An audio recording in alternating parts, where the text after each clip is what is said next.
शेर को जहाँ गिराना इनको गिरा नहीं पाते। मैं ये कहना चाहूंगा, ये वो के दाग अब इंसानियत खा रहे हैं। तो इसके बाद मैं निवेदन करूंगा कि 2 मिनट का कीमती समय देकर योगेश शर्मा जी से निवेदन करूंगा वो मंच पे आएंगे और हम सबका मार्गदर्शन करेंगे। योगेश विराजमान विभोद गुप्ता जी बहने, और यहाँ पे जो हिंदू मुस्लिम सिख ईसाई का गुलदस्ता बना हुआ मुझे दिख रहा है, उनको मैं अपनी ओर से आए थे। मैं उनको इस मंच से चेतावनी देती हूँ कि अपने से कुछ काम करके बताइए। जो हमारे विभोद गुप्ता जी ने पुल खड़े किए थे, जो रोडें बनाई थी, जो हैंडपंप लगाए थे, इन्होंने जब से मैं इस पार्षद रही हूँ और भारतीय जनता पार्टी की सरकार होती, chief minister Bharatiya Janata party का होता, ये तय था कि जम्मू खित्ते के रजौरी पुंछ में नेशनल लॉ यूनिवर्सिटी ने खुलना था। दुनिया की कोई ताकत नहीं थी। नेशनल लॉ यूनिवर्सिटी की अगर मैं बात करूं, वो रजौरी पुंछ में खुलनी चाहिए। रजौरी पुंछ जम्मू खित्ते का हिस्सा है।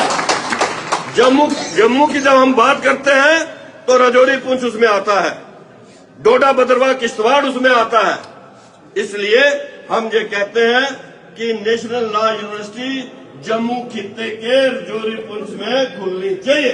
चाहे वो पुंछ में खुले, चाहे वो सुरनकोट में खुले, चाहे वो नौशहरा में खुले, चाहे वो सुंदरबनी में खुले, चाहे वो कालाकोट में खुले, चाहे वो राजौरी में खुले, चाहे वो मेंढर में खुले, लेकिन राजौरी पुंछ के अंदर ही नेशनल लॉ यूनिवर्सिटी आनी चाहिए।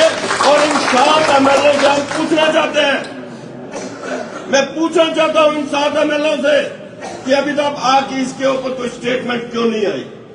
आपने क्यों नहीं बोला कि राजौरी पुंछ के अंदर जो है नेशनल लॉ यूनिवर्सिटी आनी चाहिए?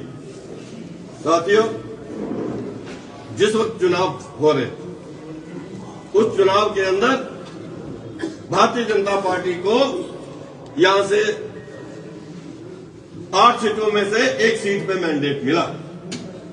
7 विधानसभा में भारतीय जनता पार्टी को यहां के लोगों ने नहीं जिताया।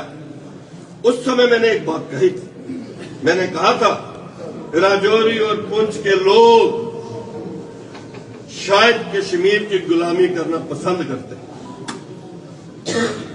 ये भारतीय जनता पार्टी थी जिन्होंने राजौरी पुंछ के लोगों को, चाहे वो गुज्जर बकरवाल समाज के लोग हों, चाहे वो पहाड़ी कबीले के लोग हों, सीधे होम मिनिस्टर साहब से, माननीय गृह मंत्री अमित शाह जी के साथ 1-to-1 8 इंटरेक्शन करवाई होंगी।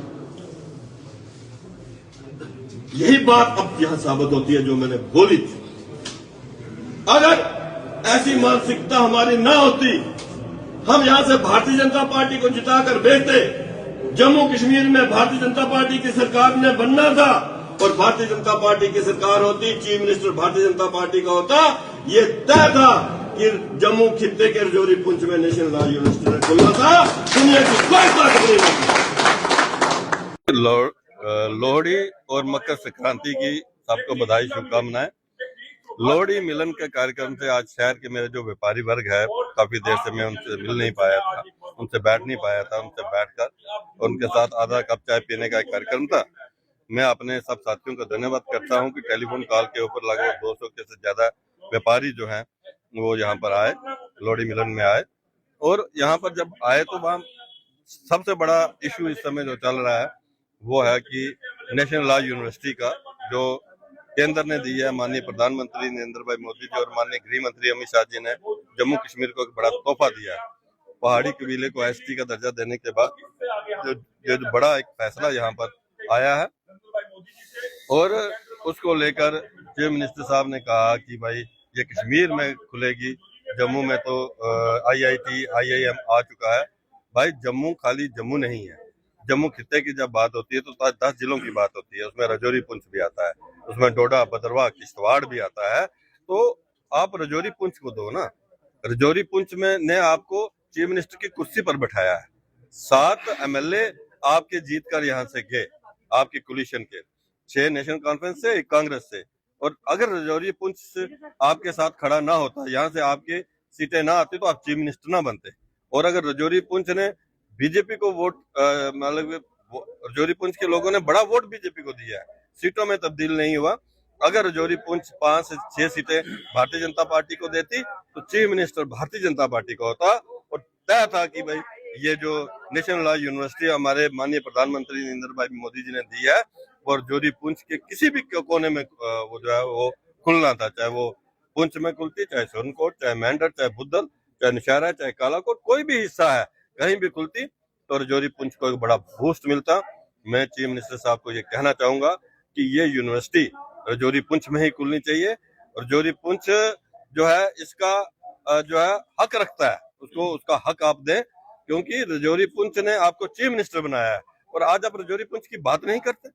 मैं नेशनल कॉन्फ्रेंस के उन सब एमएलए जो हैं जिनके जीत कर यहाँ पर 7 एमएलए के हैं, उनको खुलकर बाहर आना चाहिए, प्रोटेस्ट करना चाहिए, चीफ मिनिस्टर की स्टेटमेंट को रिबटल करना चाहिए, चीफ मिनिस्टर की स्टेटमेंट के ऊपर बोलना चाहिए। आप ठीक बात है कि आप एक चीफ मिनिस्टर जो नेशनल कॉन्फ्रेंस की सरकार के अंदर एमएलए और मंत्री हैं, इसका मतलब ये नहीं है कि रजौरी पुंछ के लोगों को आप कत्ल करेंगे और रजौरी पुंछ के लोग आपको कत्ल करने की इजाजत देंगे। पूरे तरीके से विबोध गुप्ता हम लोग जो है पूरा यूनिट हमारा रजौरी पुंछ के अवाम के साथ खड़ा है। जो भी फैसला होगा, जो भी सिविल सोसाइटी फैसला लेगी रजौरी पुंछ में ये लॉ कॉलेज, लॉ यूनिवर्सिटी लाने का, हम सब लोग उनके साथ खड़े रहेंगे। सर, राजौरी में इस वक्त पार्किंग का एक बहुत बड़ा मुद्दा है, इस पर क्या कहते हैं? देखिए, जब पहले यहाँ पर पार्किंग के लिए हमारा जो ऊपर बस अड्डा है, उस बस अड्डे में पार्किंग का टेंडर भी हो गया था, काम भी शुरू हो गया था, लेकिन कुछ कारण कुछ लोगों ने उस काम को नहीं होने दिया, वो पार्किंग रुक गई। और आज तो पार्किंग यहाँ पर जो भी देंगे तो एमएलए साहब देंगे, उन्होंने ही यहाँ जगह देखनी है, चाहे वो तारिक ब्रिज के पास नीचे जगह देखें, चाहे वो कहीं और जगह देखें, और एक पार्किंग की जरूरत तो यहाँ पर है, यहाँ पार्किंग बननी चाहिए। मैं भी इसे एग्री करता हूँ।